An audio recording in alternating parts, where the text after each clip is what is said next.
So yun kabayan, nakauwi na nga ako ng bahay at alam nyo ba, lahat na nahuli naming gabing ito ay binigay ni Kuya Benji lahat sa akin.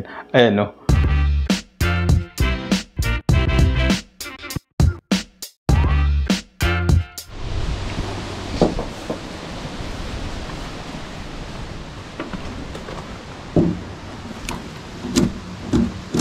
Lakas nga oh. Malakas ang hangin? Oo. Sulok lang ito. Diyan lang tayo, huwag tayo lumabas. Pero pwede rin, silipin lang natin, hindi tayo diretso.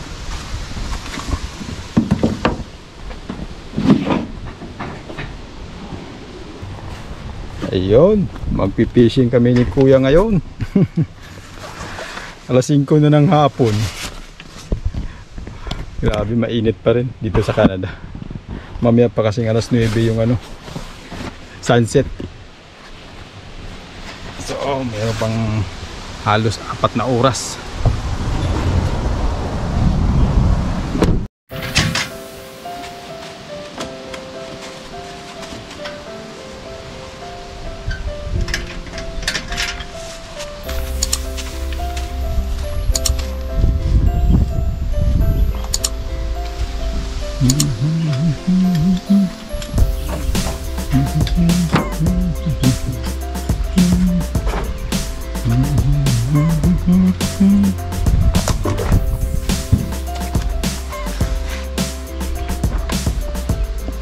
Ang lawak ng lake ah. Malakas yung current, mahangin.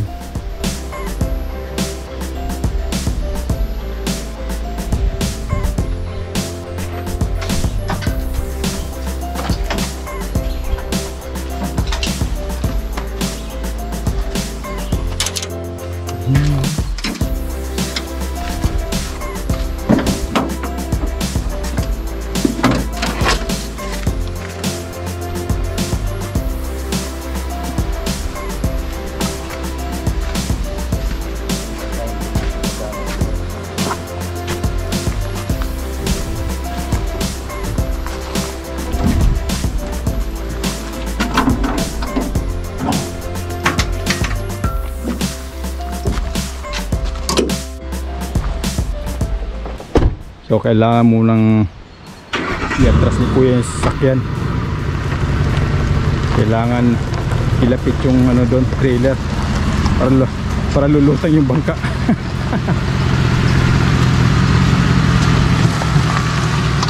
Yun. Bira. Sapatos pa naman ako. Alam ko lang dapat para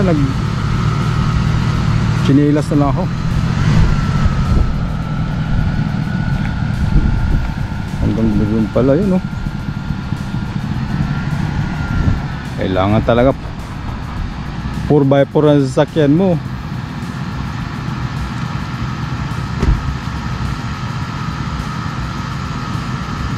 Ay, hindi ako na-inform ni Kuya, nakapantalon pa rin ako. At pala naka-shorts, tapos naka-slippers. Hindi yung buhay, oh.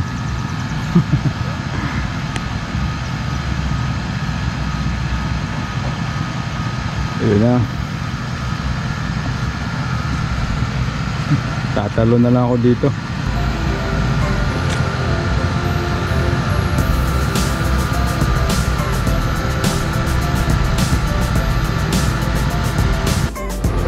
Ayan, hawak ko na yung bangka.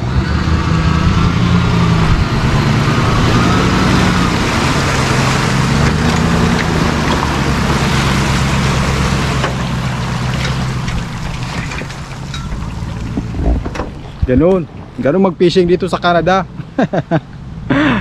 Sila lang yun, may kaya na kasi. Maraming na naipundar na gamit si Kuya. Tagal na kasi sila dito. Kaya huwag kayo magpapaniwala dun sa mga wrong perception, mga maling paniniwala na kapag nandito na rin sa Canada, puro na daw trabaho, wala na daw oras. may ganong sitwasyon talaga na puro trabaho. Well, pinili nila yun na magtrabaho, mag part-time na mag part-time. Kasi nga marami silang bayarin, maraming kinukuhang mga hulugan gaya ng bahay, kotse, mga bago lahat. Well, hindi natin sila masisisi, yung mga kababayan natin na nandito sa Canada, kasi kagustuhan nila yun. Pero gaya sa amin, kagaya ko, dapat mamuhay lang simple. walang utang. Pag bibili ka ng kotse, pag hindi kaya, edi sikanan muna. Diba? Ganun lang yung kasimple. Hindi kailangan magmayabang. Kasi yung puhunan mo, katawan lang. Pagdating ng panahon, sisingilin ka niyan. Kayo din.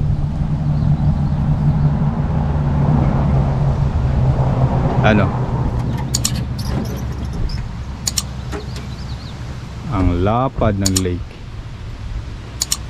May isang nakaparada na doon. May isang nauna na sa amin, nagpipishing na.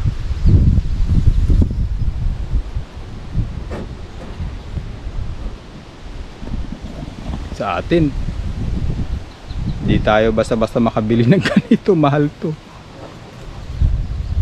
Bangka lang nga, mahal na eh. Ito pa kayang dimotor na ano.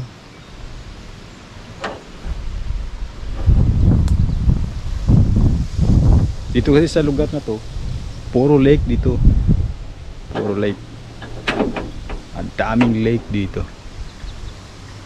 Kaya ito yung mga hobby ng mga taga rito sa Canada. Every weekend, outing, outdoors activities. Hunting, fishing. Kat na ako? Sige.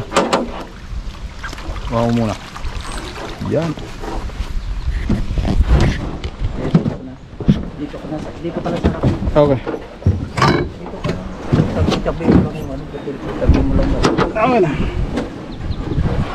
Ano ba magandang pang ano? Ito magandang pang ano kuya? Yan, maganda pang... Pang bus? Yan.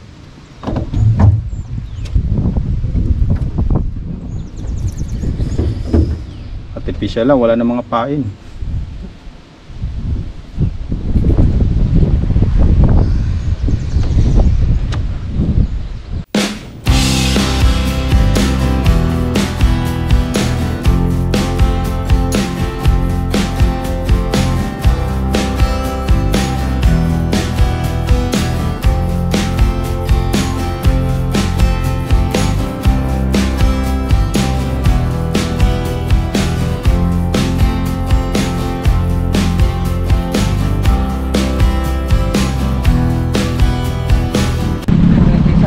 Maganda na sana doon.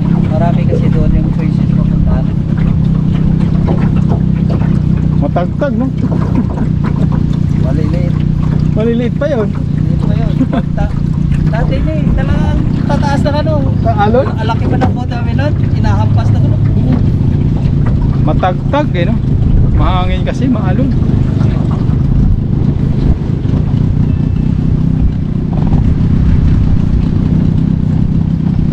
Dito marami na rin yan. Ikutin natin to. Yan. Maaga pa naman eh.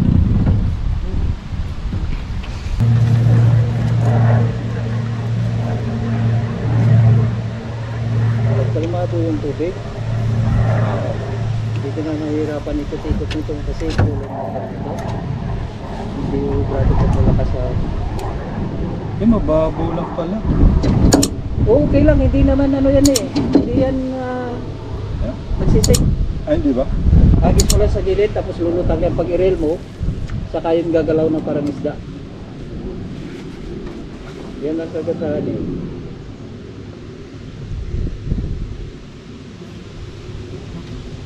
Oo ano.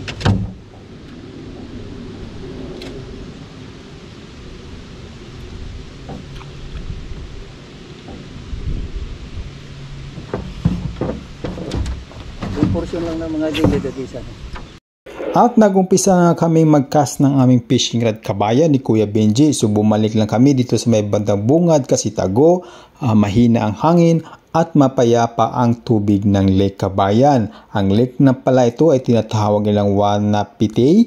isa sa malaking lake dito sa Sudbury, Ontario, Canada. Hindi na kami pumunta sa gitna ng lake kasi nga medyo malakas ang hangin, maalon, kaya medyo delikado. Kaya umatras na lang kami at dito na lang kami pumisto sa may bandang bungad kasi mas maganda, mas mapayapa. At ayan, nagsimula na kami magcast ng aming fishing rod, hagis na lang hagis.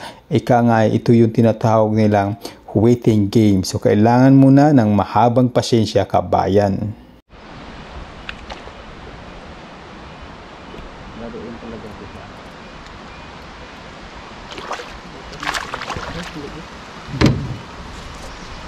Parang lakas ko naman. Pwede na. Makailang kawala niya. Tapos, ikawan. Minsan kasi sinasawri namin ito na ganito.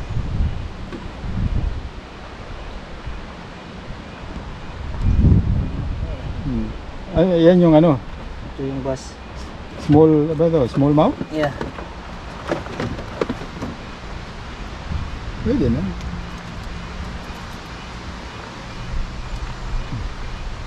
Nakalakisa na yung iba kanina. Mabilis sila, ano? Nakakawala sa ano? Kain. Natin na ako. Para matagal mamatay.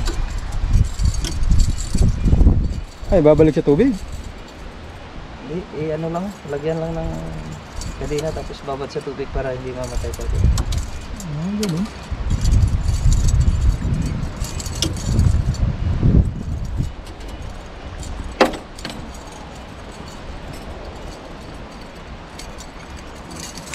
Marami na kalawag ito.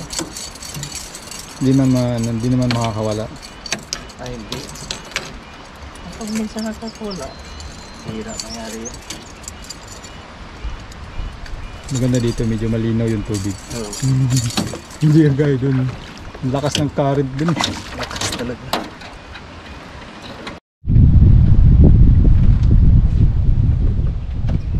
Oh, isda mo yan? Pike. Spike? Pike. Pike. Pike. Parang ano. Kung malaki ito ng gusto na eh. Maabot ito ng mga iba nga abot ng 8 kilos. 16 pa. Yan yung ano, long nose. Ako na.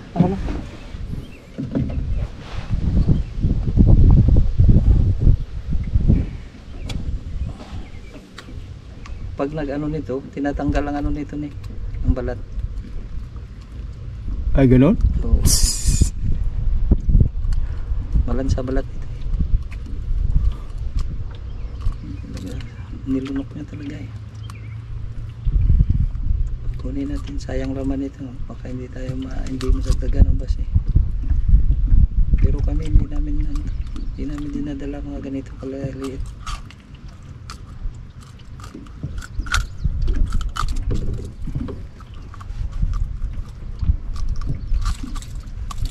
Pero pwede na to.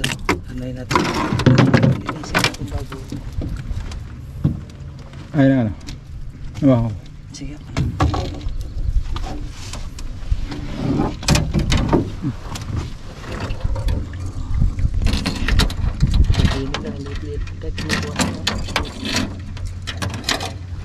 Hostage lang naman eh. Pag hindi nakakuha ng malaki,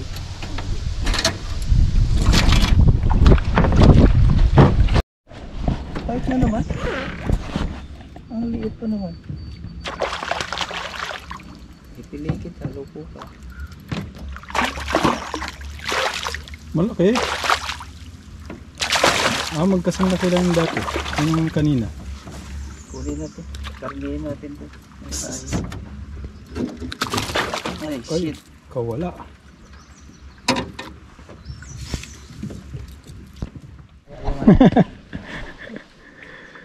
Nakahuli din sa wakas.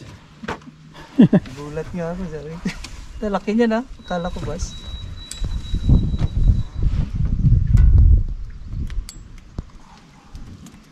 Diba, lumaki sila ng mga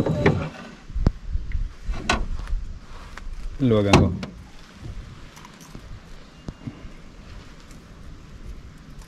grabe yung piglas niya ah. Oo. Pwede ka na. Release natin yung dalawa. Ayan po na sinasabi mo. Alas 9 na ng gabi, ano? Maliwanag pa. Oh! Ha? Maliwanag pa, balo. Anong ipon ito?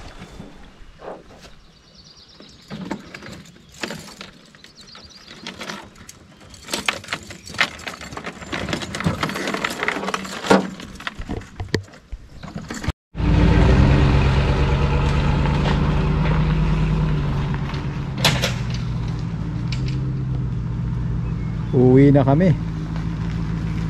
Malamok na. Yan si kuya, atras. Hirap pala matras pag may trailer.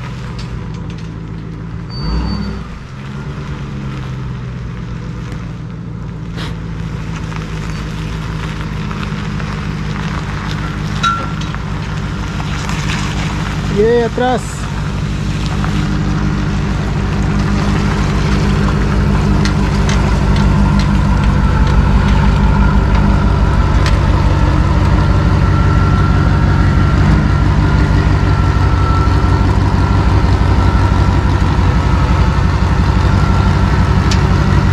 Yan, kagandaan pag may 4x4.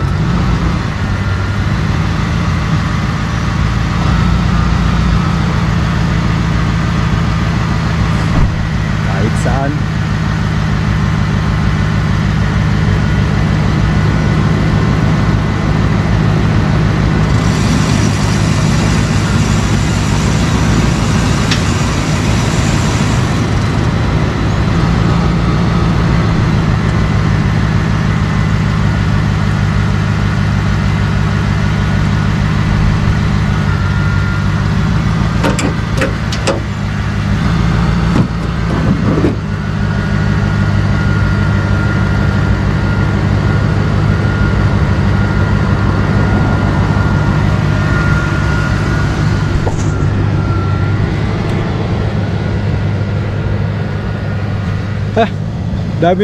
Dami ng lamok.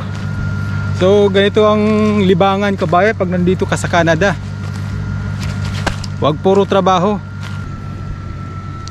Dito sa Canada, mostly yung mga trabahante ay ano lang, 40 hours per week or 5 days a week. So yung weekends, nagano sila, nag-hunting, fishing, yung madalas ang ginagawa ng mga ano dito, yung mga tao. So yun, kabayan, nakauwi na nga ako ng bahay at alam nyo ba, lahat na nahuli naming gabi ito ay binigay ni Kuya Benji lahat sa akin. Ayan, no? Yan, huli yan ni Kuya Benji, itong small bass, pati ito, small mouth bass. Ito, pike down ang tawag ito, pike. Dalawa actually ito. Pinakawalan niya yung isa. At saka ito yung nahuli kong mahaba. Ito, isang ito. Ayan. Akala ko, hindi na ako makakahuli. Okay. Last minute, kumagat pa nung pauwi na talaga kami. Oh. Inabot na kami ng alas 9 na pasado ng gabi. Well, thank you kay Kuya Benji. No? Binigay sa akin lahat. Dito kasi sa kanila, kabayan, yung pangingisda o pamimingwit ay regulated ng government, ano. So mayroon silang tinatawag na possession. Di ka maaring sumubra o lumabis doon sa bilang na dapat mong hawakan or ilagay mo sa fridge. Okay? Siguro pagkakala ko, siguro 6 lang ata. Parang 6 yung nabanggit ni Kuya Benji. At pati yung paghuhuli, kabayan, depende sa license mo. Pag sports or yung isa yung parang tinatawag na conservatory ata yung isang license na yun, ay magkakaiba din ng bilang ng dapat hulihin kada araw. Okay? So medyo mabigat. Itong pike na to medyo siguro nasa ano siya, 2.5 kilo. Mahaba siya, kabayan. Okay? So, di ba? Napakagandang hobby yung pagpipishing dito sa Canada. Kaya yung iba nga nagsasabi na pag pumunta daw sa Canada ay puro trabaho na lang daw, well, choice nila yung kabayan. Choice nila yun na maging kayod kalabaw. Pero may choice naman tayo na maging relax lang, diba? Tulad ng pag-fishing. Okay? So hanggang dito na lang po. This is Dads from Dads Info TV. Ako magpapaalam po muna mula po dito sa Sudbury, Ontario, Canada. See you soon, kabayan. Paalam. Shukran.